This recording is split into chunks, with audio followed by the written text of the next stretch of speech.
সিনেমায় রাজনীতিকে প্রেজেন্ট করা আর সিনেমা জগতে রাজনীতি আপনার কাজের ক্ষেত্রে কতটা এফেক্ট ফেলেছে? সিনেমার পরেই যে শব্দটা উচ্চারণ হচ্ছে সেটা হচ্ছে প্রোপাগান্ডা। সমস্ত সিনেমাই তো হিসেব মতন রাজনীতি নিয়ে হয়। একজন বিখ্যাত পরিচালক আছেন আমাদের এখানকার, উনি শুনেছিলাম দুবার মতন অস্কার ফসকে গিয়েছিলেন। অবস্ট্রাকশন আর করিয়ে দিচ্ছে, হুজ্জুতি করছে, দাদাগিরি করছে। অস্কার ফসকে গিয়েছিল, এটা খুব দুঃখের ব্যাপার। শুটিংয়ের সময় সমস্যাটা হয়নি, সমস্যাটা হয়েছিল রিলিজের সময়। আমরা গিয়ে দেখছি যে আমাদের স্ট্যান্ডি ফ্যান্ডিগুলো সমস্ত সরিয়ে দেওয়া হয়েছে, নেই, দোয়াশার কোনো অস্তিত্বই নেই। প্রোপাগান্ডা হচ্ছে ওই অস্কার ফসকে গেছে, আমার বাড়িতে লক্ষ্মীর ভাণ্ডার আসে, আমার বাড়িতে এই আসে, আমার বাড়িতে তাই আসে। মানে ওখানকার স্বাস্থ্যকেন্দ্র দেখানো হচ্ছে এমন মনে হচ্ছে সুপার স্পেশালিটি হসপিটাল। আমাদের ইন্ডাস্ট্রিতে কয়েকজন ছাড়া, মানে হাতে গোনা কয়েকজন ছাড়া বাকি বেশিরভাগ অভিনেতা সত্যি সত্যি অভিনেতা। তারা যখন যে রং তাদের সামনে থাকে সেই রংটা তারা মুখে দেখেন। নমস্কার, দেখছেন গ্রে জোন, মেঘা রয়েছে আপনাদের সঙ্গে। আজকে বেশ অন্যরকম একটা এপিসোড হতে চলেছে, কারণ এর আগে আমাদের সিনেমা নিয়ে এপিসোড হয়েছে, রাজনীতি নিয়ে এপিসোড হয়েছে। আজকে কিন্তু একটা জমজমাট আলোচনা হতে চলেছে একই সাথে সিনেমা আর রাজনীতি নিয়ে। আমাদের আজকের অতিথিও বেশ সেই সংক্রান্ত তার অনেক কাজ রয়েছে, সেই নিয়ে অনেক ইন্টারেস্টিং আলোচনা হবে। আর এই আলোচনাটা কিন্তু পুরোটা শোনার জন্য শেষ অবধি থাকতেই হবে। এখন আমি আমাদের আজকের অতিথি চিত্র পরিচালক সায়ন বন্দ্যোপাধ্যায়কে গ্রে জোনের পর্দায় স্বাগত জানাচ্ছি। নমস্কার সায়নদা। আমি শুরুতেই যে প্রশ্নটা করব, এই যে সিনেমায় রাজনীতিকে প্রেজেন্ট করা আর সিনেমা জগতে রাজনীতি, এই দুটোকে কীভাবে ব্যাখ্যা করবেন? আসলে সমস্ত সিনেমাই তো হিসেব মতন রাজনীতি নিয়ে হয়, কারণ অরাজনৈতিক সিনেমা বলে কিছু হয় না। অরাজনৈতিক সিনেমা একমাত্র হতে পারে হয়তো ন্যাশনাল জিওগ্রাফি, যেখানে মানুষজনকে দেখা যায় না। যে ছবিতে আমরা মানুষ ব্যবহার করব সেই সিনেমাটাই রাজনৈতিক সিনেমা। তার কারণ কোনো মানুষ অরাজনৈতিক হয় না।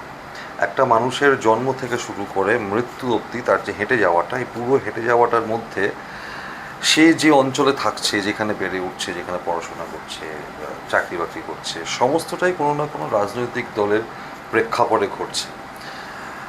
এমনকি একটা মানুষ যদি একটা দ্বীপে একাও থাকে, সেখানেও তার যে বেঁচে থাকার যে লড়াই, সেই লড়াইটাও কিন্তু একটা রাজনৈতিক লড়াই।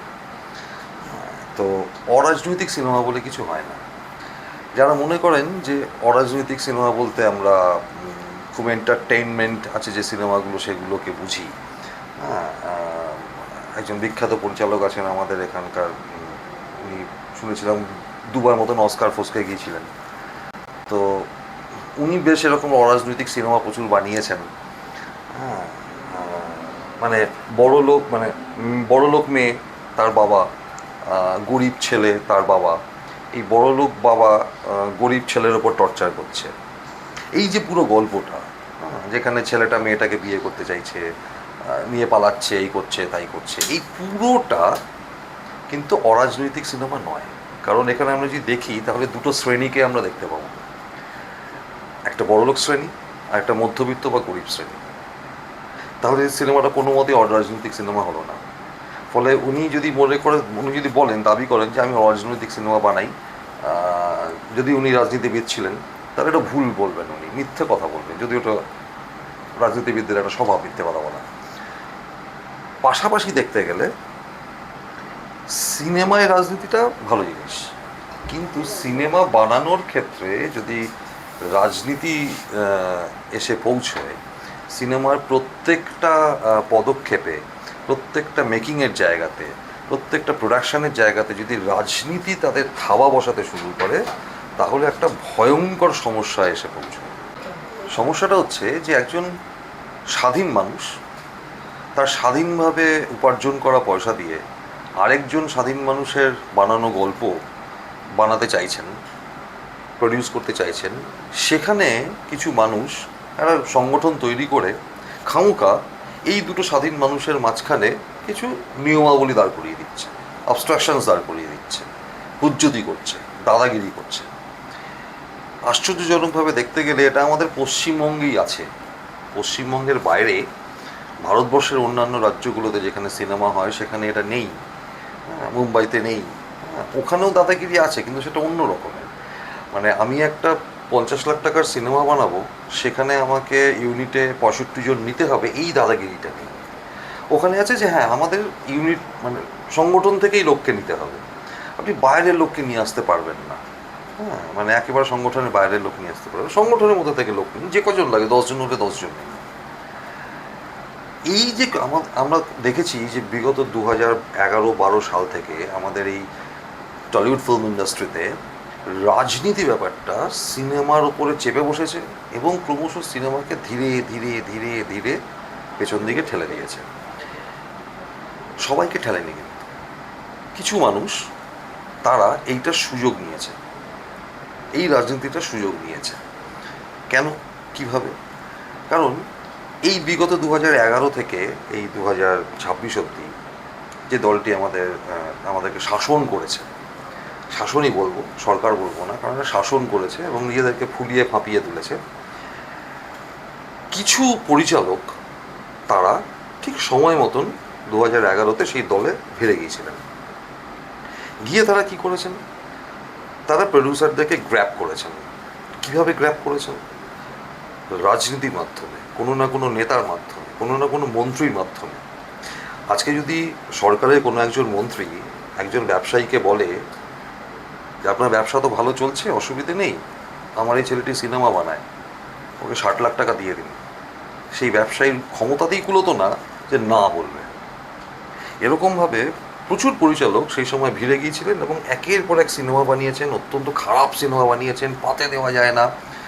হ্যাঁ, তাতেও করে শুনেছি তাদের সিনেমা দৌড়তে দৌড়তে দৌড়তে দৌড়তে অস্কার অবধি চলে গিয়েছিল। হ্যাঁ, কবে গেল, কিভাবে গেল, কিসে গেল, ট্রেনে গেল না প্লেনে গেল কিচ্ছু জানি না, কিন্তু অস্কার ফসকে গিয়েছিল, এটা খুব দুঃখের ব্যাপার। তো তার মানে কি হলো, যারা সত্যি সত্যি এরকম কিছু মানুষজন ছিলেন যারা মন প্রাণ দিয়ে সিনেমাটা বানাতে চান, তারা ডিপ্রাইভড হলেন। তারা চোখের সামনে দেখছেন যে অত্যন্ত খারাপ একটা সিনেমা বানানোর পর সেই সিনেমাটা হলে থাকাকালীন সেই পরিচালক আরেকটা সিনেমার শুটিং শুরু করে দিচ্ছেন। কীভাবে করছেন? ওই রাজনৈতিক নেতা এবং মন্ত্রীদের ছত্রছায়ায় থেকে। তারা এদেরকে এই এত টাকার সাপ্লাইটা কেন দিচ্ছেন? কারণ 10%, অর্থাৎ আমি তোমাকে প্রডিউসার এনে দেবো 1 কোটি, 10 লাখ আমার। তার মানে প্রডিউসারের প্রথমেই 10 লাখ টাকা লস হলো, কিন্তু ওই 10 লাখ টাকার কাজ করানো যেত, প্রথমেই লস হলো। এই যে ক্রমাগত এই ঘটনাটা, এই ধরনের ঘটনা ঘটাতে ঘটাতে ঘটাতে ঘটাতে যেটা দাঁড়িয়েছিল যে যারা স্বাধীনভাবে সিনেমা বানাতে চাইছে তাদেরকে সিনেমা বানাতে দেওয়া হচ্ছে না, সরকার বিরোধী সিনেমা কেউ বানাতে চাইলে সিনেমা বানাতে দেওয়া হচ্ছে না, গিল্ড না নিয়ে কাজ করলে সিনেমা রিলিজ করতে দেওয়া হচ্ছে না। তার মানে সিনেমায় রাজনীতিটা ঠিক যতটা ভালো, রাজনীতি যদি সিনেমার উপরে এসে পড়ে ঠিক ততটাই খারাপ। একদমই। আচ্ছা, এই যে বাংলা সিনেমা জগতের রাজনীতিটা, আপনি নিজে তো একজন চিত্র পরিচালক, আপনার কাজের ক্ষেত্রে কতটা এফেক্ট ফেলেছে? ফেলেছিল। শুটিংয়ের সময় ফেলেনি, তার কারণ আমি 2023-এ যখন 2 মাস বানিয়েছি, সুন্দরবনের প্রত্যন্ত অঞ্চলে গিয়ে বানিয়েছি যেখানে ট্যুরিস্টরা যায় না, তো গিল্ডের লোকের পক্ষে ওখানে গিয়ে পৌঁছানো সম্ভব ছিল না। জেনেছিল যে আমি সিনেমা বানাচ্ছি, পৌঁছাতে পারেনি, কী করে পৌঁছাবে, কঠিন ব্যাপার। তারপরেও যখন আমি নানাহে বানিয়েছি, সেটাও বীরভূমের এমন একটা জায়গায় বানিয়েছি সেখানে পৌঁছতে গেলে স্টেশনে নেমে প্রায় 45 মিনিট গাড়ি করে যেতে হবে। তো শুটিংয়ের সময় সমস্যাটা হয়নি, সমস্যাটা হয়েছিল রিলিজের সময়, মানে রিলিজ হয়ে যাওয়ার পরে, বিশেষত 2 মাস। নানাহে সিনেমাটাকে তো এখানে হলই দেওয়া হয়নি, কেন দেওয়া হয়নি সেটা পরে বলছি। 2 মাসটা যখন রিলিজ করেছে, প্রথম 3 সপ্তাহ নন্দনে চলেছে, কোনো সমস্যা হয়, মানে 3 সপ্তাহের শুরু থেকে সমস্যাটা হতে শুরু করলো কেন, আমি একদিন হঠাৎ করে শুনলাম যে নন্দন কর্তৃপক্ষের পক্ষ থেকে সিনেমাটা দেখার জন্য কয়েকজন এসছেন। আমি না ভাবছিলাম 2 মাস একটা আদ্যপান্ত প্রতিষ্ঠান বিরোধী সিনেমা, তৃণমূলের সিন্ডিকেট রাজের বিরুদ্ধে বানানো সিনেমা। আমি সেটাকে মেটাফর হিসেবে দেখিয়েছিলাম সুন্দরবনের বনবিবি এবং দক্ষিণ রায়ের মারপিট, লড়াই। নন্দন সিনেমাটাকে কি করে সিলেক্ট করলো দেখানোর জন্য? ডিকোড করতে দেরি হয়ে গেছিল। হ্যাঁ, ওরা না আসলে বুঝে উঠতে পারেনি ব্যাপারটা। ওরা দেখছে সুন্দরবন, জাল ফেলছে, নৌকো যাচ্ছে, বাঘ অ্যাটাক করছে, ইত্যাদি ইত্যাদি, এবং শেষ দৃশ্যে যেভাবে সাধারণ মানুষ ঘুরে দাঁড়াচ্ছে, লড়াই করছে, ওরা যেন সুন্দরবনে এরকমই হয়, মারপিট, ঘুম, জখম, বাঘ টাঘ। কিন্তু ওই যে ঠিকাদার ঠিক করে দেয় যে জঙ্গলে কে যাবে, যে ঠিকাদার ঠিক করে দেয় যে কে মাছ ধরতে যাবে, যে ঠিকাদার ঠিক করে দেয় যে ওখানকার মানুষ বেঁচে থাকবে কি থাকবে না, সেই ঠিকাদার যে আদপে শহরে এসে সিন্ডিকেট কর্তা হয়, এইটা ওদের বুঝতে সময় লেগেছে। এবার যখন বুঝেছে, সপ্তাহের মাঝপথে তো তুলে দেওয়া যায় না, মাঝামাঝি সময় থেকে যেটা শুরু করেছিল, যেটা আমি ফেসবুকে পোস্টও করেছিলাম, অনেকে সেটা টেয়ারও করেছিলেন, এবং লাস্ট 4 দিন লাইন দিয়ে লোকে দেখেছিলেন। আমরা গিয়ে দেখছি যে আমাদের স্ট্যান্ডি ফ্যান্ডিগুলো সমস্ত সরিয়ে দেওয়া হয়েছে, নেই, দোআঁশের কোনো অস্তিত্বই নেই। যে কাউন্টার থেকে দোআঁশের টিকিট বিক্রি হচ্ছে সেখানের উপরে যে কাগজটা লাগানো থাকে নন্দনে, সেটাও নেই, সরিয়ে দেওয়া হয়েছে। অ্যাজ ইফ নন্দন 2 কোনো সিনেমাই চলছে না। ঠিক আছে, আমরা যদি প্রতিবাদ করি, তখন যিনি ছিলেন নন্দনের কর্তৃপক্ষ, তিনি বললেন যে না, এরকম ঘটনা তো হওয়ার কথা নয়, কেন হচ্ছে এরকম ঘটনা, হ্যাঁ আমরা দেখছি। উনি সিকিউরিটিকে ফোন করলেন, সিকিউরিটি এলো, বললেন না ওটা না ভেতরে রাখা আছে, খুলে গিয়েছিল, আদবে খুলে যায়নি তো, ওইটা কেটে দেওয়া হয়েছিল। তো তখন নন্দন কর্তৃপক্ষ যিনি ছিলেন তিনি আসলেন, সিকিউরিটিকে বকাবকি করলেন, বুঝলাম ওটা সাজানো ঘটনা। এবং কাউন্টারে যারা গিয়ে টিকিট কাটছিল তাদেরকে 4টে আর 4:10 এই দুটো টাইমিংকে গুলিয়ে দেওয়া হচ্ছিল। দোআঁশ 4:10 ছিল, আর 4টের সময় অন্য একটা সিনেমা ছিল। কেউ যদি গিয়ে বলছে যে 4:10 সিনেমাটা দিন, তাকে 4টে সিনেমাটার টিকিট দেওয়া হচ্ছিল। যারা নামটা জেনে যাচ্ছিলেন তারা টিকিটটা ফেরত দিচ্ছিলেন, দিয়ে 4:10 দোআঁশ কাটছিলেন। এইটা কিন্তু পুরোপুরি একটা রাজনৈতিক বিরোধিতা, যে আমার বিরুদ্ধে একটা সিনেমা বানিয়েছে, আমি সেই সিনেমাটা দেখাতে দেবো না। তাহলে কি আমরা ধরে নেব যে এই 2011-র আগে বামফ্রন্ট সরকার একেবারে সোনায় মোড়া ছিল? কিছুটা ছিল, কারণ হীরক রাজার দেশে বামফ্রন্ট সরকারেরই প্রযোজনা। হীরক রাজার দেশে আদ্যপান্ত একটা মানে অ্যান্টি এস্টাবলিশমেন্ট সিনেমা, যার মূল লাইনটাই হচ্ছে দড়ি ধরে মারোটান, রাজা হবে খান খান। তাহলে একটা সরকার, এখানেও মানে রাজনীতি কীভাবে কাজ করে, একটা সরকার সে শিল্প সংস্কৃতিতে কোনো বিরোধিতা দেখাবে না বলে হীরক রাজার দেশে প্রডিউস করে, সেই সরকারই সুমন মুখার্জির হারবার্ট আটকে দেয়, সেই সরকারই অর্পিতা ঘোষের পশু খামার আটকে দেয়। এটাও ঘটে। তাহলে কি আমরা ধরে নেব যে ঠিক আছে, বামফ্রন্ট কিছুটা খারাপ ছিল, বেশিটা ভালো ছিল, তৃণমূল প্রায় সবটাই খারাপ ছিল, অতএব এবার যারা এসছে তারা হেভি ভালো? এই হেভি ভালো কিনা সেটা বোঝা যাবে যদি আগামী এক বছরের মধ্যে অন্ততপক্ষে খান দুয়েক অ্যান্টি এস্টাবলিশমেন্ট সিনেমার রিলিজ হয় এবং নিশ্চিন্তে চলে। তাহলে টালিগঞ্জের এই যে রাজনীতি হয়তো দূর হবে। কিন্তু একটা বিষয় খুব আশঙ্কা হচ্ছে আমাদের, সেটা হচ্ছে যে এই যে বৃত্তটা না, যেটা বৃত্তটা ছিল 2011 থেকে, এই বৃত্তের যে কেন্দ্রের মুখটা বদলেছে, কিন্তু পরিধিতে যারা ছিল সেই মুখগুলোই রয়ে গেছে। হতেই পারে অদূর ভবিষ্যতে এই ফেডারেশনের দখল নিয়ে একটা হই হল্লা হলো, আবার নতুন করে ফেডারেশন নতুন স্বমহিমায় ফেরত এলো, হতেই পারে। যতক্ষণ না সিনেমার মেকিংটাকে রাজনীতি মুক্ত করা যাবে, ততক্ষণ পর্যন্ত ভালো সিনেমা তৈরি হবে না। যেগুলো তৈরি হচ্ছে চলতে দেওয়া হচ্ছে না। আচ্ছা, টলিউডের ভেতরে, ইন্ডাস্ট্রির ভেতরে সিনেমা তৈরি করতে গেলে যে রাজনীতিটার মুখোমুখি হতে হচ্ছে সেটার আমরা একটু শুনলাম। আমরা কিন্তু অনেক ক্ষেত্রে, বিশেষ করে যারা একদম নতুন ইন্ডিপেন্ডেন্ট ফিল্ম মেকার বা যারা ছাত্রছাত্রী নিজেদের মতো করে ছোটোখাটো কিছু প্রোডাকশন করছেন, তাদের থেকে কিন্তু আর এক রকমের রাজনৈতিক দাদাগিরির গল্প শুনি। শুটিং করতে গিয়ে হয়তো ওপর থেকে কিছু না, কিন্তু লোকাল দাদার শুটিং আটকে দেওয়া, আর এরকম কিছু ফেস হয়েছে কখনো? না, এটা আমার হয়নি, কারণ আমি এখনো পর্যন্ত যা কাজ করেছি এমন জায়গায় করেছি, লোকাল দাদাদের আসতে গেলে মানে তাদের কুমির পেরিয়ে, বাঘ পেরিয়ে, পোকামাকড় পেরিয়ে, অথবা প্রচণ্ড গরম পেরিয়ে বা মারাত্মক ঠান্ডা পেরিয়ে আসতে হবে। তো যারা বেসিক্যালি এই ধরনের রাজনীতিটা করে তারা তো এসি ঘরে বসে রাজনীতিটা করে, ফলে মাঠে ঘাটে নেমে শুটিং আটকায় যারা, তারা আর অতটা খাটাখাটনি করতে চায় না, কাছাকাছির মধ্যে পেলো, শহরের মধ্যে পেলো, নিজের পক্ষে মফস্বলের মধ্যে পেলো, ঝামেলা টামেলা করে ভেঙে চুরে দিল, আলাদা ব্যাপার। কিন্তু কোথায় কি বীরভূমের প্রত্যন্ত প্রান্তরে করছে, যাও 1 ঘন্টা গাড়ি চালিয়ে গিয়ে শুটিং আটকাও, দরকার নেই, থাক তো করতে দে, এরকম একটা ব্যাপার আছে। মানে যারা আটকাতে বলে তারাও জানে যে লাভ নেই আলটিমেটলি। কারণ এর আগেও এরকম প্রচুর সিনেমাকে শুটিংয়ের সময় আটকানো হয়েছে। দীপা মেহতা সিনেমা আটকানো হয়েছে। যারা আটকেছে তারা কিন্তু সরকারের লোক না, তারা ধর্মীয় দল, তারা আটকেছিল দীপা মেহতা। 3rd পার্টটা তো করতেই দেওয়া হয়নি। 2nd পার্টটা পশ্চিমবঙ্গ থেকে সরিয়ে নিয়ে চলে যাওয়া হয়েছিল উত্তরপ্রদেশে, সেখানেও করতে পারেনি, তারপর আরও দূরে চলে যাওয়া হয়েছিল। তো এটা চলতে থাকবে। আমি একটা কথায় বিশ্বাস করি, সেটা হচ্ছে যারা অস্কার ফসকে যায় তারা আলাদা ব্যাপার, হ্যাঁ, কিন্তু বাকিরা যারা সিনেমার মাধ্যমে একটা মেসেজ দিতে চায়, তাদের সামনে যদি ফ্রিকশন না থাকে তাহলে তারা বানাবেটা কি?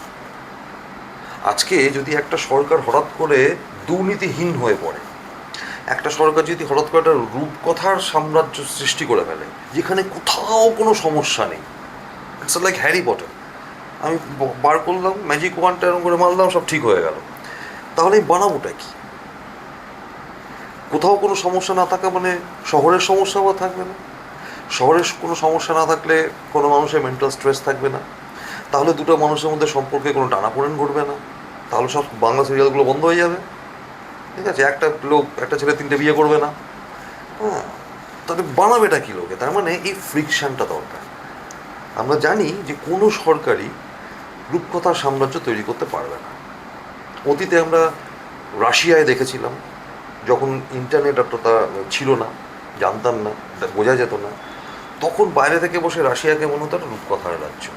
সেখানে ছেলে মেয়েদের পড়াশোনার খরচ সরকারের, সবার চিকিৎসার খরচ সরকারের, সব সরকার দুর্দান্তভাবে করে দিচ্ছে, ঠিক আছে? সেই সময় রাশিয়ান সিনেমাগুলো ওরকম হচ্ছে, ফিল গুড সব সিনেমা। আদবে কি দেখা গেল? যে পুরোটা একটা অদ্ভুত প্রলেপ দিয়ে রাখা হয়েছিল, ভেতরটা পুরো খোঁপড়া হয়ে গিয়েছিল। তো ফিল গুড সরকার বা ফিল গুড রাজ্য চললে বেসিক্যালি 2 ধরনের লোকেদের কাজ চলে যাবে। এক হচ্ছে ফিল্ম মেকারদের, আর 2 হচ্ছে কবি, যারা রাস্তাঘাটে যেতে যেতে 2 লাইন 4 লাইন লিখে ফেলে ফাটাফাট সরকারের বিরুদ্ধে, আবার সরকার তাকে বকলে টকলে আবার সঙ্গে সঙ্গে লেখা তুলে নেয়। হ্যাঁ, এই 2 জনের কাজ চলে যাবে। কি বানাবে তারা? রূপকথা দেখতে কতক্ষণ ভালো লাগে। এই যে অস্কার ফসকানো ওই ভদ্রলোক, নামটাই ভুলে যায়, কি নাম যেন, যাকে ওই কদিন আগে একটা সিনেমা বানিয়েছে, মানে একটি মেয়ের মাঠে দাঁড়িয়ে কাজ করতে করতে করতে পড়ে যাচ্ছে, স্লো মোশনে পড়ছে, তার আগে অ্যাম্বুলেন্স চলে এসছে। হ্যাঁ, তার ঘরে টাকা নেই, সে বার করে দেখছে 2 টাকা 5 টাকা, হঠাৎ করে একজন লোক এসে তাকে কি ওই লক্ষ্মী ভাণ্ডার তার টাকা দিয়ে গেছে, এরকম করে। হ্যাঁ, তো এগুলো হচ্ছে রূপকথা। হ্যাঁ, আসল সত্যটা সে দেখাতে সাহস পায়নি, তাহলে দেখালেই মার খাবে। তো ফলে ফ্রিকশন না থাকলে আমরা বানাবোটা কি? আজকে সুন্দরবনে যদি ঠিকাদার রাস্তা না থাকে, আমি সুন্দরবনে কি দেখাবো? দেখানোর কিছু নেই তো। আজকে কলকাতায় যদি সিন্ডিকেট রাজ না থাকে, কি দেখাবে? যখন অনেকদা ভূতের ভবিষ্যৎ বানিয়েছে, সেখানে যে সাবজেক্টটা প্রমোটার রাজ, এটা কলকাতাতে আছে বলেই না দেখিয়েছে। বেলেঘাটার প্রমোটার রাজ, যেটা নিয়ে এখন প্রচুর লোকজন কথা বলছে, সেই প্রমোটার রাজ, তার যে মাথা ছিলেন তিনি তো বামপন্থী নেতা ছিলেন, তার হাত দিয়ে তো তৈরি এটা প্রমোটার রাজ। একাই ছিলেন তিনি, কিন্তু তার হাত দিয়ে তৈরি, তারই সমস্ত সাথীরা। তো অনেকদের ছবিটা তৈরি হতো না যদি প্রমোটার রাজ না থাকতো। সুতরাং এটা দরকার আছে, মানে সরকার তো গণ্ডগোল করবে, আর আমরা তো সেটা নিয়ে বানাবোই।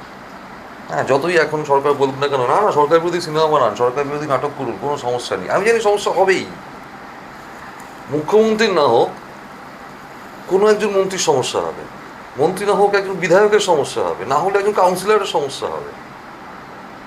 কারণ সরকার বিরোধী যে কোনো শিল্পই মুখ্যমন্ত্রী থেকে শুরু করে স্থানীয় নেতা অবধি কাউকে না কাউকে একটা খোঁচা মারবে, তাল লাগবেই, সে আটকাবে, এটা ঘটবে, এটা চলতে থাকবে।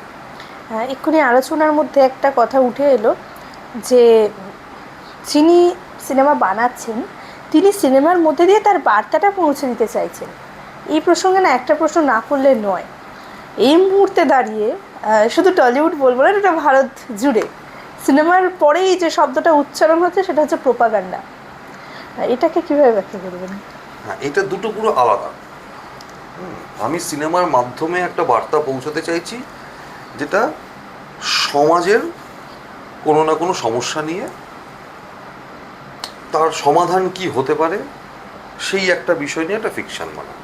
আর প্রোপাগান্ডা হচ্ছে ওই অস্কার ফসকে গেছে, আমার বাড়িতে লক্ষ্মীর ভাণ্ডার আসে, আমার বাড়িতে এই আসে, আমার বাড়িতে তাই আসে, মানে ওখানকার স্বাস্থ্যকেন্দ্র দেখানো হচ্ছে এমন মনে হচ্ছে সুপার স্পেশালিটি হসপিটাল। হ্যাঁ, অথচ হাসপাতালে গেলে বোঝা যায় আমাদের মুখ্যমন্ত্রী, এখনকার মুখ্যমন্ত্রী, উনি পিজি হসপিটালে ভিজিট করতে যাবেন বলে আমার এক ভাগ্নি ভর্তি ছিল, খাট ফাট সরিয়ে পরিষ্কার করছে। তা দুদিন আগে আমি গেছি, তার তলা দিয়ে বেড়াল ঘুরে বেড়াচ্ছে।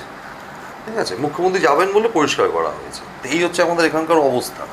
তো এইবার আমি দেখাবো যে না, পিজি হসপিটাল মানে ঢুকলো স্মুথ, ভেতরে গেল, অপারেশন হলো, ট্রিটমেন্ট হলো, স্মুথ বেরিয়ে এলো, হাসতে হাসতে চলে গেল। এটা যদি আমি দেখাই তাহলে সেটা হাসপাতালের বিজ্ঞাপন হবে অথবা প্রোপাগান্ডা ফিল্ম হবে। ওটা বার্তা দেওয়া হলো না, ওটা হচ্ছে মানুষকে বোকা বানাবার, মানুষকে প্রভাবিত করার একটা পদ্ধতি প্রোপাগান্ডা ফিল্মগুলো, যেই বানাক না কেন, যে রাজনৈতিক দলই বানাক না কেন। আজকে সাধারণ নাটক, তার মাধ্যমে কিছু বার্তা চলে আসে। যেমন এখন রিসেন্টলি একটা ভালো নাটক হচ্ছে আক্ষরিক। সেখানে যিনি আমাদের প্রথম বাংলা হরফ ছাপার যোগ্য হিসেবে তৈরি করেন, টাইপোগ্রাফি তৈরি করেন, তার জীবন নিয়ে সৌমেন করছে কাজটা। এর পেছনে একটা বার্তা আছে, একটা মানুষের লড়াই আছে। বা অর্ণর যে ছবিগুলো বা অর্ণর যে নাটকগুলো, রিসেন্টলি একটা নাটক হচ্ছে অবহমান, এর পেছনে একটা বার্তা আছে।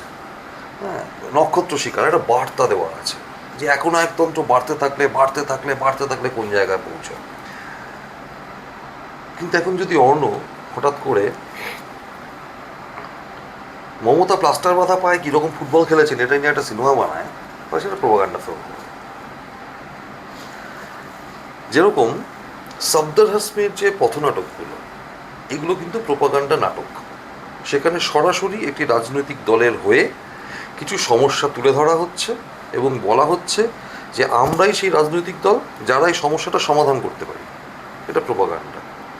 কিন্তু অভয়াকে নিয়ে যখন পথনাটক হচ্ছে বা চাকরিহারাদের নিয়ে যখন পথনাটক হচ্ছে, সেটা কিন্তু নির্দিষ্ট কোনো রাজনৈতিক দল ঘোষণা করছে না যে আমরা থাকলে তবে এই সমস্যাটা সমাধান করতে পারব। সেটা কিছু মানুষ অন্যান্য মানুষদের সামনে সমস্যাটাকে তুলে ধরছে। এই সমস্যাটা যারা তুলে ধরবে, বাস্তব পরিস্থিতি যারা তুলে ধরবে, সেটা সেই ফিল্মটা হচ্ছে একটা মেসেজ আছে। আর বাস্তব পরিস্থিতির থেকে চোখ ঘুরিয়ে দেওয়ার জন্য যে ফিল্মগুলো, সেগুলো প্রোপাগান্ডা ফিল্ম, পরিষ্কার হিসেবে। এক্ষুনি কথা উঠলো যখন এই পথনাটক এবং অভয়াকাণ্ডের কথা উঠলো, সেই প্রসঙ্গে একটু প্রশ্ন মাথায় আসছে। অভয়াকাণ্ডের সময় সাধারণ মানুষ প্রচণ্ডভাবে রাস্তায় ছিলেন এবং সেই সঙ্গে ফ্রন্ট লাইনে ফোকাস নিয়েছিলেন বেশ কয়েকজন জলজলে নক্ষত্র। হঠাৎ করে রাতারাতি সেই সমস্ত সেলিব্রিটিদের কিন্তু সুর পাল্টে যেতে বা সরকার পক্ষের হয়ে অনেক কিছু করতে দেখা যাচ্ছে। আবার হঠাৎ করে তারা বলছেন পুরনো পেশায় ফিরে যাবেন কেউ কেউ, তাদের মধ্যে কেউ কেউ আবার এক্ষুনি যেটা বললেন যে সার্কেলটা রং বদলানোর চেষ্টা করছে, যে মাথাটা পাল্টেছে। যে কার্যত এই যে হাওয়া মোড়ক এই বুদ্ধিজীবীরা, এরা কি অ্যাকচুয়ালি মানে যতটা না উপরতলা দায়ী, তার সাথে কি এরাও সমানভাবে দায়ী নয় ইন্ডাস্ট্রির আজকের জন্য? একদমই তাই। আমি মানে ব্যক্তিগতভাবে বিশ্বাস করি, এটা আমার ব্যক্তিগত মতামত, যে একজন সরকারি কর্মচারী, তাকে হয়তো চাকরি বাঁচানোর জন্য বাধ্য হয়ে একটা নির্দিষ্ট রাজনৈতিক দলের ঝান্ডা ধরতে হয়। যখন সিপিএম ছিল, সিপিএমের ঝান্ডা ধরেছে, তারপর তৃণমূল হলো, তৃণমূলের ঝান্ডা ধরেছে, এখন বিজেপি এসছে, বিজেপির ঝান্ডা ধরবে, তাহলে তাকে চাকরি থেকে স্যাক করে দেবে। এটা যে কোনো সরকারই করবে। কোনো সরকারই চায় না যে আমার বিরোধী লোকজন আমার সামনে দাঁড়িয়ে লাফালাফি করবে। কিন্তু যারা ফিল্ম ইন্ডাস্ট্রিতে কাজ করেন, যারা লেখক, যারা শিল্পী, প্রাবন্ধিক এবং যারা স্বাধীন, তাদের তো এই চাপটা থাকার কথা নয়। তাদের কী চাপ হতে পারে? আর ঠিক আছে, আমার ছবি রিলিজ করতে দিচ্ছে না, ওটিটি আছে, ওটিটিতে রিলিজ করো, অসুবিধা কী আছে? প্রডিউসার পাচ্ছ না, পাওয়া যাবে, বাইরে যাও, বাইরে সিনেমা বানাও, নিয়ে ওটিটিতে রিলিজ করো। তা না হলে পঞ্চায়েত যে সিনেমাটা, সেটা তো পুরো তো অ্যান্টি এস্টাবলিশমেন্ট সিনেমা, মজার মোড়কে অ্যান্টি এস্টাবলিশমেন্ট সিনেমা। 3-4টে সিজন তো দেখছে লোকে ঘুরিয়ে। তো এই যারা শিল্পী, যারা পরিচালক, যারা অভিনেতা, বিশেষ করে যারা অভিনেতা, আমি বিশ্বাস করি আমাদের ইন্ডাস্ট্রিতে কয়েকজন ছাড়া, মানে হাতে গোনা কয়েকজন ছাড়া বাকি বেশিরভাগ অভিনেতা সত্যি সত্যি অভিনেতা। তারা যখন যে রং তাদের সামনে থাকে সেই রংটা তারা মুখে মেখে নেয়। এইবার তারা বলবেন, এই যেমন রিসেন্টলি একজন আমার অত্যন্ত পরম প্রিয় অভিনেতা, তিনি আমার শুনলাম বললেন যে তার সদ্যজাত সন্তানের জন্যে তিনি তৃণমূলের হয়ে প্রচার করতে বাধ্য হয়েছেন। কি পিস্তলটা ধরেছিল কানের গোড়ায়? মমতা বন্দ্যোপাধ্যায় এসে পরমব্রতর কানে পিস্তল ঠেকিয়ে বলেছিল যে ভাই তোমাকে প্রচার করতে হবে, নাহলে গুলি করে দেবো। আমি যদি না করি প্রচার, আমি করবো না, তাতে কি হবে? কাজ দেবে না। কে কাজ দেবে না? সরকার কাজ দেওয়ার কেউ? পরমব্রত একজন নিজে পরিচালক, তার কাছে প্রডিউসারের অভাব নেই, সে একজন অভিনেতা, সে না করতে পারলো না। উল্টো দিকে আমরা যদি দেখি, বাদশা মৈত্র, শ্রীলেখা মৈত্র, স্বস্তিকা, সুমন, ইত্যাদি ইত্যাদি ইত্যাদি, এরা তো বিরোধিতা করে গেছে তৃণমূল সরকারে। কাজ কম হয়েছে, কিন্তু হারিয়ে গেছে কি? হারিয়ে তো জানি। তার মানে বেসিক ফারাক যে জায়গাটাতে, সেটা শির দাঁড়ায়। পরম এখন বুঝেছে যে ওর নামে এফআইআর হয়েছে আর কি। পরম এখন বুঝেছে যে চাপ আছে, বস যা বলে ফেলেছি, হেভি চাপ আছে, ওদের ঘুরতে হবে।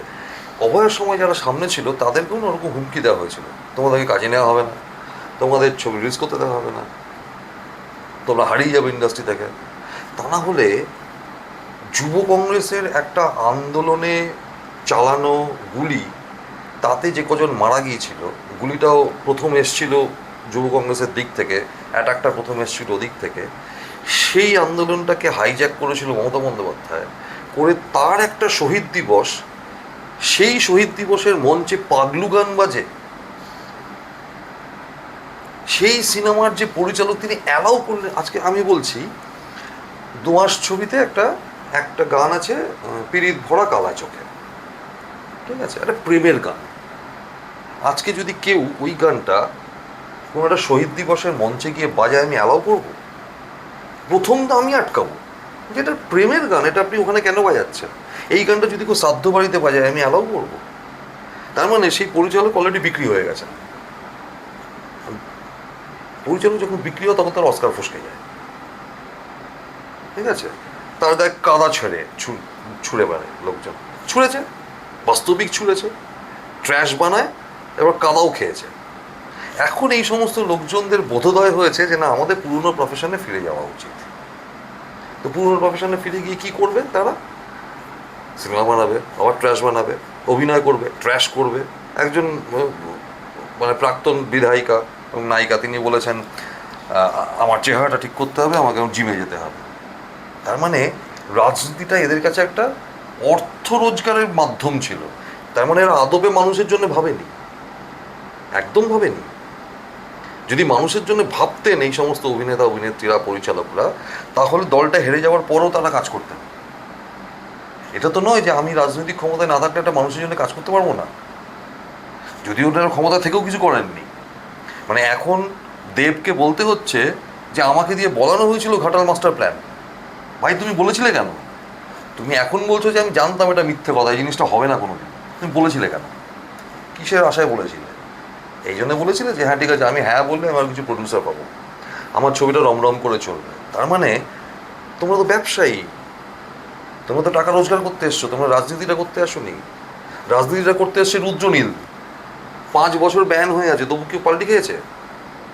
তৃণমূলের বিরোধিতা করে গেছে বিগত 5 বছর ধরে, ওই জায়গাতে স্টিক করে আছে। আমি বলেছিলাম অনেকবার, রুদ্রা কি লাভ হচ্ছে? না তুমি ভোটে জিতছো, না তুমি কাজ পাচ্ছ, কোনো দরকার নেই আমার কাজের, দরকার নেই আমার। রোজগার করার অন্য জায়গা আছে, গাড়ি বেঁচে দিয়েছি, ঠিক আছে, অন্য জায়গা আছে, কোনো অসুবিধা নেই। যদি সত্যি সত্যি কেউ রাজনীতি করতে চায়, তাহলে ক্ষমতায় না থাকলেও রাজনীতি করা যায়। বিভিন্ন আমরা অতীতে যে দেখেছি, সিপিএমের বিভিন্ন লোকাল নেতাকে, লোকাল কমিটির যারা সেক্রেটারি, লোকাল কমিটির যারা হেড, তাদেরকে আমরা কী দেখেছি, তাদের কাছে কোনো সমস্যা নিয়ে গেলে তারা আপ্রাণ চেষ্টা করেছে সমস্যার সমাধান করার। তৃণমূলের জমানাতেও কিছু দেখেছি যে একদম স্থানীয় স্তরে যারা হয়তো কাউন্সিলরও নয়, কিছুই নয়, আমাদের পাড়াতেই আছে, রমা আছে, আমার বন্ধু রমার মেয়ে, তারা তৃণমূল করে, তারা কোনো পদে নেই, কিচ্ছু নেই। রমা হচ্ছে একজন অ্যানিম্যাল অ্যাক্টিভিস্ট। আমি আজ পর্যন্ত রমাকে যেখানে যা সমস্যা বলেছি জীবজন্তু সম্পর্কে, ও ঝাঁপিয়ে পড়েছে। ও জানে কিন্তু যে আমি ওর অ্যান্টি, রাজনৈতিকভাবে ওর সঙ্গে আমার কোনো মতের মিল নেই। তার মানে দেখা যাচ্ছে সাধারণ মানুষরা কিন্তু চট করে ঘুরে যায় না, নিমেষের মধ্যে ঘুরে না। এই যে পশ্চিমবঙ্গের মানুষের ঘুরতেও 15 বছর সময় লেগেছে, হ্যাঁ, আর পরমব্রতর একদিন লেগেছে, ঠিক আছে, দেবের একদিন লেগেছে, রাজ চক্রবর্তীর একদিন লেগেছে, সায়ন্তিকার একদিন লেগেছে, জাস্ট একদিনের মধ্যে সব ঘুরে যাচ্ছে। এটাতে এরা বুঝছে না যে এরা নিজেদের নাম খারাপ করছে, বাংলা ফিল্ম ইন্ডাস্ট্রির নাম খারাপ করছে, দর্শকদেরকে অপমান করছে, সামনে দাঁড়িয়ে অপমান করছে কিন্তু দর্শকদেরকে। কারণ এদেরকে তৈরি করেছে কারা? দর্শকরা। আজকে লোকজন যদি আমাদের রাজ চক্রবর্তীর সিনেমা না দেখে, যদি না দেখতো, তা রাজ চক্রবর্তী তৈরি হতো? এরকম প্রচুর পরিচালক আমাদের এখানে এসছেন, তৈরি হয়েছেন, মানে ছবি বানিয়েছেন, কেউ দেখেনি, তারা হারিয়ে গেছেন, ঠিক আছে? তখন ওরা দর্শকদেরকে অপমান করছে। যারা অভয়াকাণ্ডের সময় রাস্তায় নেমেছিলেন তাদের মধ্যে হাতে গোনা 2-1 জন ছাড়া, আমি নাম ধরেও বলতে পারি, বলছি না, তারা সমস্যায় পড়ে যাবেন, হাতে গোনা 2-1 জন ছাড়া বাকিরা ফুটেজ খেতে এসেছিলেন। ফুটেজ খাওয়া হয়ে গেছে, প্রচুর ছড়িয়ে গেছে চারিদিকে, ঘরমাক্ত দেহে হাত ফাত তুলে বিশাল আন্দোলন। হাতটা তুলতে গেলে, মুঠোটা করতে গেলে হাতের মুঠোটা এরকম হয় না এরকম হয়, সেটাই ওনারা জানেন না। হাতটা তুলে প্রচুর আন্দোলন হয়ে গেছে। তারপর পিসি বলেছে চলে যাও, অনেক হয়ে গেছে, ঢুকে গেছে। এরা হচ্ছে অ্যাকচুয়ালি আমাদের টলিউড ইন্ডাস্ট্রির ভাইরাস। এরা আমাদের ইন্ডাস্ট্রিটাকে শেষ করে দিচ্ছে।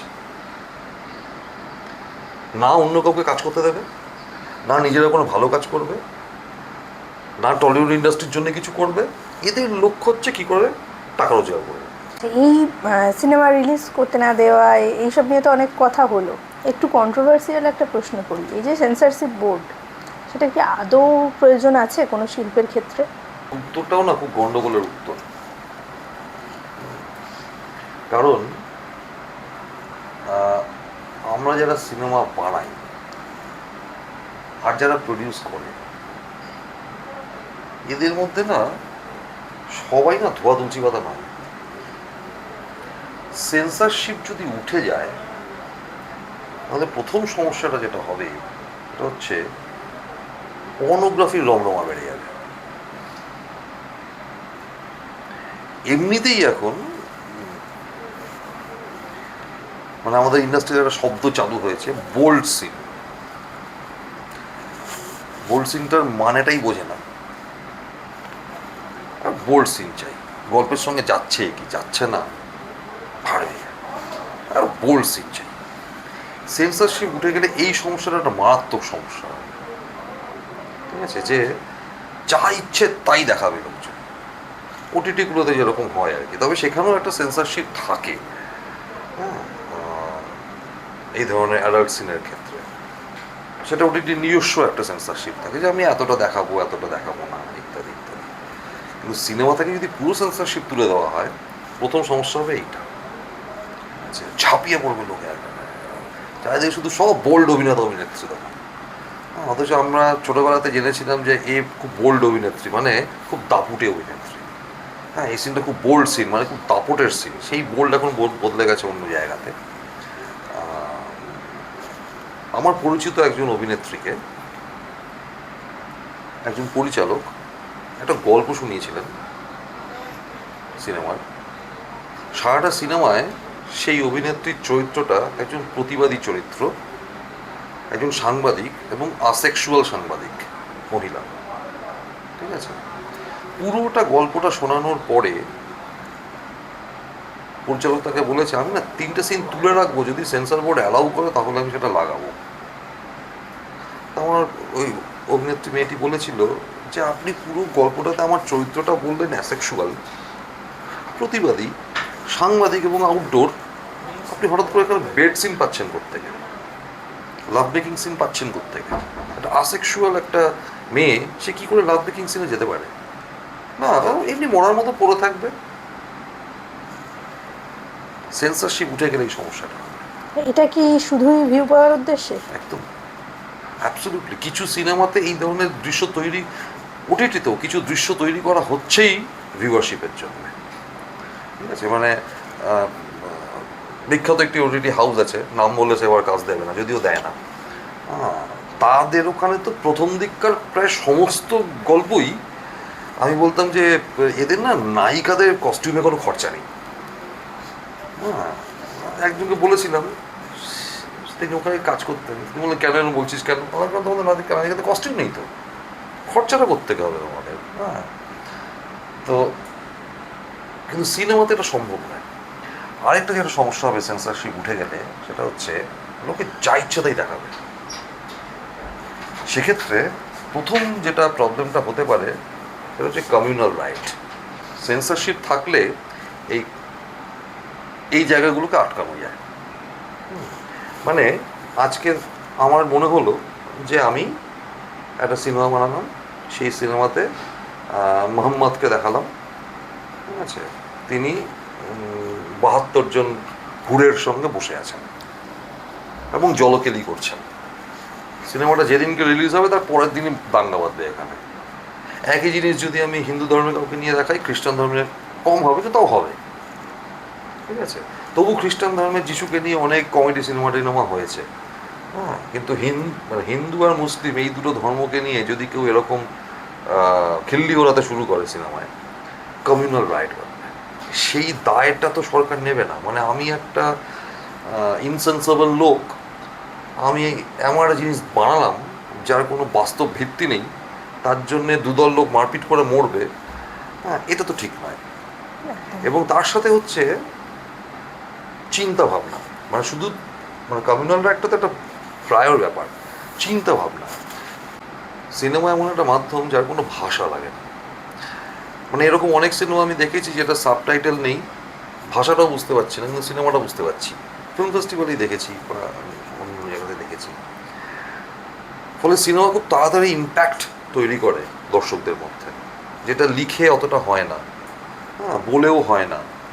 কিন্তু সিনেমা যেহেতু দৃশ্যকাব্য, পুরো ব্যাপারটা খুব সহজে ইম্প্যাক্ট তৈরি করে। ফলে সিনেমা বানিয়ে একটা জায়গার পরিবর্তন ঘটিয়ে দেওয়া যায় সম্পূর্ণভাবে। তার হাতে গরম উদাহরণ হচ্ছে সোনার কেল্লা। এখনও সোনার কেল্লাতে গেটে ঢুকবার মুখে সেদিনকেই দেখছিলাম আমি, সত্যজিৎ রায়ের ছবি লাগানো আছে। প্রতিদিন তাকে পুজো করা হয়। কেন? উনি ওখানে ওই কেল্লাটা বেছে নিয়েছিলেন, ওটা নিয়ে সিনেমা বানিয়েছেন বলে জায়গাটাতে অর্থনৈতিক উন্নতি ঘটেছে। তারপরে সিনেমা ইম্প্যাক্ট ফেলে। এইবার যদি খুব অপরিণামদর্শী কোনো পরিচালক এমন কোনো একটা সাবজেক্ট নিয়ে সিনেমা বানালেন, সেটা মানুষের ভেতরে ইম্প্যাক্ট ফেললো এবং তারপরে একটা সমস্যা শুরু হয়ে গেল সারা সমাজে, সেটা কখনোই অভিপ্রেত না। ফলে সেন্সরশিপ দরকার, কিন্তু সেই সেন্সরশিপটাকে বায়াসড হতে হবে, নিরপেক্ষ হতে হবে। যে হ্যাঁ ঠিক আছে, তুমি দেখাচ্ছ রামকে দেখাচ্ছ, বেশ করেছো, কোনো সমস্যা নেই, দেখাও, কিন্তু মানুষের অনুভূতিতে আঘাত লাগবে এরকম তুমি দেখিও না। তুমি মোহাম্মদ দেখাচ্ছ, দেখাও, অনুভূতিতে যেন আঘাত না লাগে। কারণ আলটিমেটলি আমরা যতই প্রগতিশীলতার কথা বলি, যতই সেকুলারিজমের কথা বলি, ভারতবর্ষ এখন একটি ধর্মভীরু দেশ এখনও। তা না হলে অরুণ গোবিল বাইরে বেরোলে এখনও অরুণ গোবিলকে লোকে প্রণাম করে রাম বলে। বেচারা আর কোনো সিনেমাতে কাজই পেল না। হ্যাঁ, দীপিকা চিকরিয়া কোনো সিনেমাতে কাজই পেল না। তারপরে একটা রামায়ণের পরে একটা সিনেমা করেছিল, সেখানে পাহাড়ে গিয়ে শাড়ি পরে নাচছিল বলে লোকের বাড়িতে গিয়ে ঢিল মেরেছে। সীতা ওরকম পাহাড়ে গিয়ে নাচবে? বেচারা কোনো কাজ পেল না। তো আমরা হচ্ছে এই দেশে বসবাসকারী মানুষ, ফলে এখানে সেন্সরশিপ না থাকলে তো খুবই সমস্যা, ভয়ঙ্কর সমস্যায় গিয়ে দাঁড়াবে, সমাজের ক্ষেত্রে সমস্যা হয়ে যাবে। কিন্তু সেন্সরশিপটাকে নিরপেক্ষ হতে হবে, রাজনৈতিক প্রভাব মুক্ত হতে হবে। বিশেষ বিশেষ লোকের প্রভাবমুক্ত হতে হবে, বিশেষ বিশেষ চিন্তাভাবনার প্রভাবমুক্ত হতে হবে। আমি এরকমও শুনেছি যে থার্ড জেন্ডার নিয়ে শুনছিলাম, সিনেমাটা হয়তো সেন্সর পাস করবে জানি না, থার্ড জেন্ডারদেরকে নিয়ে বানানো একটা সিনেমা এখনও সেন্সর পাস করে, আটকে আছে, কারণ সাবজেক্টটার জন্য এমন কিছু সেখানে হয়তো দেখিয়েছে, এমন কিছু বলেছে, সেন্সর পাস করেনি। পরিচালকের দৃষ্টিকোণ থেকে তো অনেকখানি আলোচনা হলো, সিনেমায় পরিচালকরা রাজনীতির জন্য কতটা ভুগছেন বা কিছু কিছু পরিচালক রাজনীতির দ্বারা কতটা প্রভাবিত হয়ে সিনেমাকে আবার প্রভাবিত করছেন, এসব নিয়ে কথা হলো। এই প্রশ্নটা না করলে নয়, দর্শকরা কি আদৌ রাজনীতি মুক্ত, মানে এই ফিল্ম জগতের রাজনীতি মুক্ত সিনেমা চান, নিরপেক্ষ সিনেমা চান, নাকি তারাও চান যে সিনেমাটা কোনো একদিকে হেলে থাকুক? না, এখন যদি দর্শক একটা 300 টাকার টিকিট কেটে পিভিআরে বসে দেখে যে একটা লোক কাঁধে ব্যাগ নিয়ে এসে নায়িকাকে লক্ষ্মীর ভাণ্ডারের টাকা দিচ্ছে এবং বলছে এই না অথবা লক্ষ্মীর ভাণ্ডারের টাকা মারবে ধরে, ওই জন্য রিলিজ করেনি, এমনি ছড়িয়ে দিয়েছে চারিদিকে। দর্শক রাজনৈতিক সিনেমা দেখতে ভালোবাসে, আবার ভালোবাসেও না। কী হিসেবে? রাজনীতিটাকে যদি সরাসরি আমরা রাজনীতি হিসেবে দেখাই, অর্থাৎ সেখানে একটা দলীয় পতাকা নিয়ে দৌড়চ্ছে, তার একরকমের ইম্প্যাক্ট হয়। আবার সেটা যদি চার্লি চ্যাপলিন দেখায়, দ্য কিড, গোল্ড রাশ, রাজনৈতিক সিনেমা। চার্লি চ্যাপলিনের একটা সিনেমা আছে যেখানে চার্লি চ্যাপলিন পুলিশের থেকে পালাচ্ছে, রাস্তা দিয়ে দৌড়ে যাচ্ছে, সামনে একটা ট্রাক যাচ্ছে, ট্রাকের পেছন থেকে লোহা বেরিয়ে আছে, লোহার ওখানে একটা লাল পতাকা ঝুলছে, লাল কাপড় ঝুলছে একটা। তো সেই ট্রাকটার পেছন পেছন চ্যাপলিন দৌড়চ্ছে, দৌড়তে দৌড়তে সে দেখলো ওই লোহাটা থেকে লাল কাপড়টা পড়ে গেছে। এবার ও জানে লাল কাপড়টা পড়ে গেলে পেছনে গাড়ি ধাক্কা খেয়ে যাবে, ও লাল কাপড়টা নিয়ে নাড়াতে নাড়াতে দৌড়চ্ছে। আস্তে আস্তে ফ্রেমটা বড় হয়, দেখা যায় ওর পেছনে 550 লোক, ও সামনে একা হাতে লাল পতাকা নাড়াচ্ছে, উল্টো দিক থেকে পুলিশ এলো, এসে ওকে তুলে নিয়ে চলে গেল লিডার হিসেবে, যে আন্দোলনটা লিডার তুলে। আত্মপন্থা একটা রাজনৈতিক সিনেমা, দ্য গ্রেট ডিক্টেটর রাজনৈতিক সিনেমা, সরাসরি হিটলারকে অ্যাটাক করা হয়েছে সিনেমা, এটা এক ধরনের সিনেমা। কিন্তু কোনো সিনেমায় অরাজনৈতিক নয়, নিরপেক্ষ হতে পারে, সে নিরপেক্ষভাবে দেখাচ্ছে। এই ধরনের সিনেমা দেখতে মানুষ বেশি ভালো লাগে। হ্যাঁ, কারণ পরিচালকের কাজ হচ্ছে, বা যারা গল্পটা লিখছেন তাদের কাজ হচ্ছে বিষয়টাকে তুলে ধরে মানুষের সামনে দিয়ে দাও, তারপর মানুষকে বিচার করতে হবে যে এই হচ্ছে ভাই সমস্যা। হ্যাঁ, যে এখানে মোহনবাগানের সামনে দুটো মূর্তি বসানো আছে, সেই মূর্তি দুটোর একসময় একরকম মানে ছিল, এখন অন্যরকম মানে। এটা যে দেখবে তার উপর নির্ভর করবে, এটা কাটবে না, এডিট হবে না এটা। হ্যাঁ, যে একসময় এরকম ছিল মানে, এখন অন্যরকম মানে। দুজন একটা মূর্তি হচ্ছে মুখ ঢেকে রয়েছে, একটা মাথায় হাত দিয়ে রয়েছে, ঠিক আছে? গতকালের পরে একটা মানেটা আলাদা, আমার চোখেটা এরকম লাগছে, তোর চোখে অন্যরকম লাগবে, ওর চোখে অন্যরকম লাগবে। ফলে আমার কাজ হচ্ছে জিনিসটা তৈরি করে দিয়ে দাও, যারা দেখছে তারা ভেবে নিক যে আমি কি দিলাম, কি আছে বিষয়টা, এটা তাদের উপর ছেড়ে দাও। ফলে সিনেমায় নিরপেক্ষতা থাকতে হবে, কিন্তু অরাজনৈতিক বলে কোনো সিনেমা হয় না। একদমই, মানে শিল্পের শেষ কথা দর্শক, অডিয়েন্স বানিয়ে বাকিটা দর্শকের হাতে তুলে দাও, এটাই। আচ্ছা, এই এত কিছু আলোচনা হলো, শেষে এবার একটু আপনাকে নিয়ে না হয় প্রশ্ন করি। আগামী না না, প্রশ্নের উত্তর দিতে হবে, সেটা হচ্ছে আগামী কি কাজ আসছে, সেটা নিয়ে কি একটু গরম কন্ট্রোভার্সি দেখতে পাবো? আমার যা গল্প রেডি আছে, অতীতে যা গল্প রেডি ছিল সবই অ্যান্টি এস্টাবলিশমেন্ট গল্প।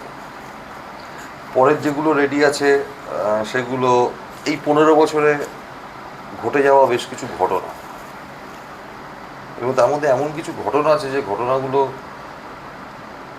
বাইরেই বেরোতে দেওয়া হয়নি, খবরগুলো নিঃশব্দে করার চেষ্টা করা হয়েছিল। কিছু কিছু জায়গায় তারা সাকসেস পেয়েছিল, কিছু কিছু জায়গায় সাকসেস পায়নি, ঠিক আছে? যেখানে সাকসেস পায়নি এই বছর ভোটে সেই জায়গাগুলোতে মারাত্মকভাবে হেরেছে, আর যেখানে সাকসেস পেয়েছিল সেখানে মার্জিন কমে গেছে।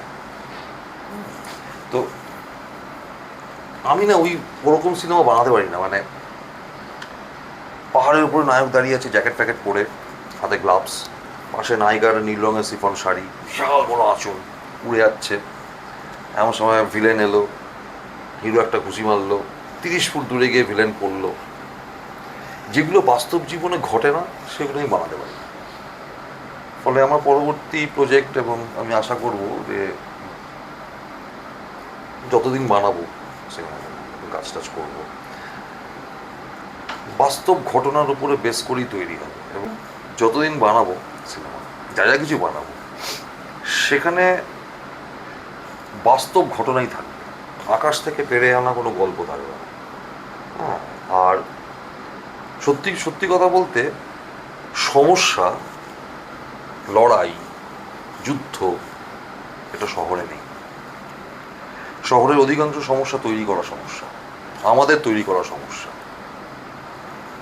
এসিতে ঠান্ডা হচ্ছে না, বিশাল সমস্যা, আমাদের তৈরি করা। আর চাষের মাঠে জল আসছে না, এটা ন্যাচারাল সমস্যা। গাছ কেটে ফেলছে জঙ্গলের, ফলে আমি কেন্দুপাতা পাচ্ছি না, ন্যাচারাল সমস্যা। পাহাড় কেটে উড়িয়ে দিচ্ছে, এটা ন্যাচারাল সমস্যা। আমার গল্পগুলো বেশিরভাগই গ্রাম নিয়ে, গ্রামের সমস্যা নিয়ে। কারণ সত্যি কথা বলতে শহরের কোনো গল্প নেই, কারণ শহরের সমস্যা নেই। আমরা যেগুলো সমস্যা বলে মনে করছি, যারা ভাবছে যে কলকাতা শহরে কত খারাপ আছি, হ্যাঁ, রাস্তা ভাঙা, জল জমছে, লোডশেডিং হচ্ছে, জ্যাম, এটা পাওয়া যাচ্ছে না, ওটা পাওয়া যাচ্ছে না, তাদেরকে অনুরোধ করছি, মাত্র 3টে দিন আপনারা সুন্দরবনের জটিরামপুরে গিয়ে থেকে আসুন। 2টো দিন, মাত্র 2টো দিন সাতজেলিয়াতে গিয়ে থেকে আসুন। একটা দিন বীরভূমের লাভপুরে গিয়ে থেকে আসুন। তাহলে বুঝতে পারবেন আপনারা কতটা প্রিভিলেজড। তো আমার গল্পগুলো সেরকমই হবে। তবে আমার খুব ইচ্ছে আছে একটা অস্কার ফস্কানো লোকটাকে মেরে সিনেমা বানাবো। আমরা সেটার আশায় থাকবো, বানাবো, বায়োপিক বানাবো। অধীর আগ্রহে অপেক্ষা করবো আমরা সেটার জন্য। এই অধীর আগ্রহ বললে আবার ওদিক থেকে চাপ আসবে। একদম। এই যে সত্যি কথা বলতে, যারা আমরা শহরে বা শহরতলিতে থাকি, আমরা যে আসলেই অনেকখানি প্রিভিলেজড, আর আমরা আমাদের এই প্রিভিলেজড লাইফটার উপর বেস করে হয়তো রাজনীতিটাকে দেখি। তাই জন্য কোথাও গিয়ে না আমরা আমাদের সমাজের গভীরটা অবধি দেখতে পাই, না আমরা বঙ্গ রাজনীতি হোক বা টোটাল দেশের রাজনীতি সেটার আসল মারপ্যাচগুলোকে দেখতে পাই, না আমরা আমাদের সমাজের মধ্যে যে বিষাক্ত বিষয়গুলো গজিয়ে উঠছে, যেগুলো সমাজকে বিষাক্ত করে তুলছে, সেগুলোর আসল শিকড়টা দেখতে পাই। তাই প্রিভিলেজড জায়গায় থেকে আমরা যে কনক্লুশনে আসি, সেই কনক্লুশনটা যে আদপেই একটা পরিপূর্ণ উপসংহার নয়, সেটা খুব সুন্দর করে বুঝিয়ে দিলেন আমাদের আজকের অতিথি। সায়নদাকে সেজন্য অনেক ধন্যবাদ। যদিও কিছু মানুষকে কিন্তু ধন্যবাদ দিয়ে ছোট করা যায় না, এটা ফর্মালিটি। তবে শেষে এইটুকুই বলবো, এই যে যে এতক্ষণ আলোচনা হলো, আমরা অনেক প্রিভিলেজড। আমাদের মনে হয় এবার যেখানে আমাদের পাওয়া সুযোগ সুবিধাগুলো পৌঁছচ্ছে না, সেই জায়গা নিয়ে একটু অ্যাওয়ার হওয়া। আর আছি তো আমরা গণতন্ত্রে, আমরা সবাই অ্যাক্টিভ পলিটিক্সের একটা ছোট ছোট অত্যন্ত ইম্পর্টেন্ট ইউনিট। আমাদের বাদ দিয়ে রাজনীতিটা কিচ্ছু না। তাই আমাদের চারপাশের রাজনীতি নিয়েও আমাদের এবার অ্যাওয়ার হবার সময়। আর নিজের চাওয়া পাওয়ার পাশাপাশি এই যে মানুষ সমাজবদ্ধ জীব, একটা সমাজের মধ্যে দাঁড়িয়ে আমাদের এক্সিস্ট করতে হয়, তো যাদের সাথে আমরা এক্সিস্ট করছি, সেই আশপাশটাকে নিয়েও বোধহয় একটু ভাবার সময়। খুব বেশি কিছু বলবো না, এত সুন্দর একটা এপিসোডের শেষে ইচ্ছে বেশি কিছু বলা আর মানায় না। তবে আপনাদের জন্য আর একবার, যারা এতক্ষণ ধরে থাকলেন, যারা পুরো আলোচনাটা শুনলেন, আপনাদের মতামত জানাতে একদম ভুলবেন না। খুব তাড়াতাড়ি আসছি আবার নতুন কোনো আলোচনা নিয়ে, নতুন কোনো অতিথির সাথে। ততক্ষণ খুব ভালো থাকুন আর দেখতে থাকুন গ্রে জোন। নমস্কার।